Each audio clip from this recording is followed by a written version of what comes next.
Hey y'all, Saki here, also known as Mr. Benibo.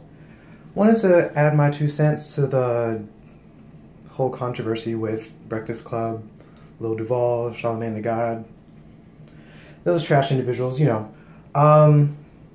and add to Raquel Willis's trans folks are not jokes.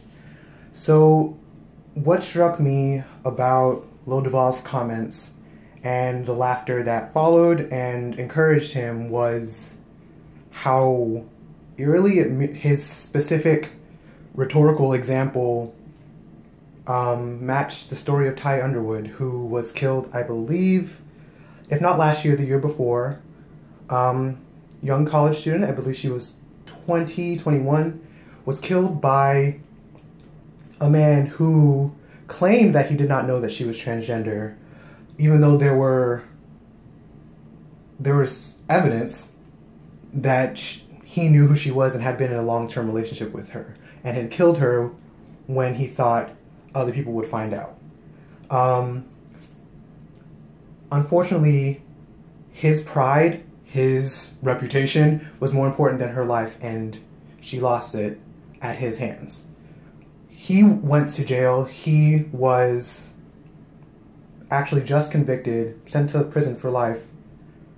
But what struck me was that when the story dropped, there was laughter. She died, and the details around the story began to emerge. She was killed because of a man's pride, and people laughed at it. All sorts of people laughed at it. Even my trash brother-in-law laughed at it. Hi, Sam. And it killed me, because you see pain, you see death, you see someone lose their life, and somehow that is a joke. So Lil Duval's comments not only are not hypothetical, they are real. They have real consequences, as tons of trans women on Twitter, on Facebook, on Tumblr have said. But they also reference specific events that have happened recently that mirror those exact hypotheticals. And that's what gets me.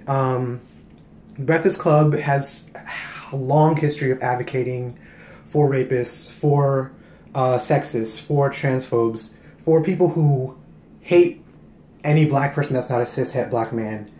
And I think that we need to stand up as cis people, as cis men, for our trans sisters and for our trans brothers and for trans folks of all genders, because we need to tell the world that trans folks are not jokes. Their lives are not punchlines. Their lives are not fun to be had with your boys at the barbershop or whatever. I don't care about your masculinity. I don't care about who's gonna know. What is important is that let people live their lives, and if you're attracted to trans women, that's okay. Like, you're a straight man attracted to a woman, there's no problem here.